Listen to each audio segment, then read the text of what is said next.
আমি রাজার বোন আসছে। বসেন বসেন বসেন বসেন, সালাম দিতে হবে। আমরা আমাকে আনতে চলে একটা কাজের কথা বলি। কাজের কথা হলে আপনি অনেকে ওজি করতে যায় কি বলেন পাকমা। আপনি সবাই আপনি অনেকে নামাজ পড়তে পারবেন, কিন্তু এটা কিন্তু ভালো লক্ষণ না। পাক তো আপনি অন্য কোরআন শরীফ ওযু করার সময় আর নামাজ পড়ার সময় পাক দিবেন না, বুঝছেন? এটা পাপ হইতে পারে। আর অনেকে দিয়ে এটা মসজিদের ভিতরে এটা অনেক পাপ, এটা জন্য কোনো ক্ষমা নাই, জানেন? কাজের কথাই আসি।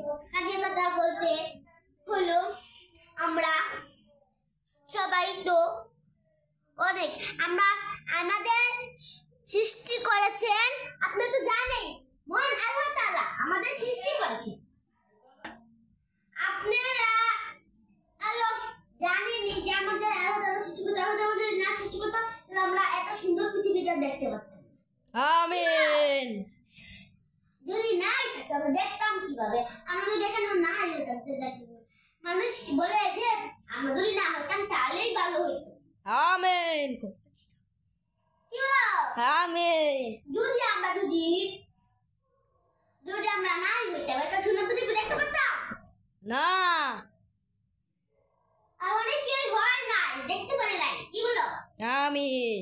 যদি নাই দেখতে পারতাম তাহলে আমরা হয়েছি কেন? যদি আমরা অন্ধ থাকি তাহলে তো তাও দেখতে পারবো না। হ্যাঁ, আমিন। যদি আমি বলি আপনাদের, আমাকে আনা হয়েছে 1,20,000 টাকা দিয়ে, কিন্তু আমি 1,20,000 টাকা দিয়ে আমি আসিনি, মানে আসিনি।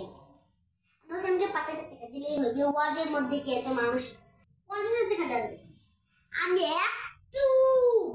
আমাকে পাওয়াই যায় না, আমাকে পায়ে ধরে আনা যায় না, তাও আমি আসলাম। মানুষ অনেক হলো কি করতেছিল তাই আসলাম, নইলে না আসতাম না।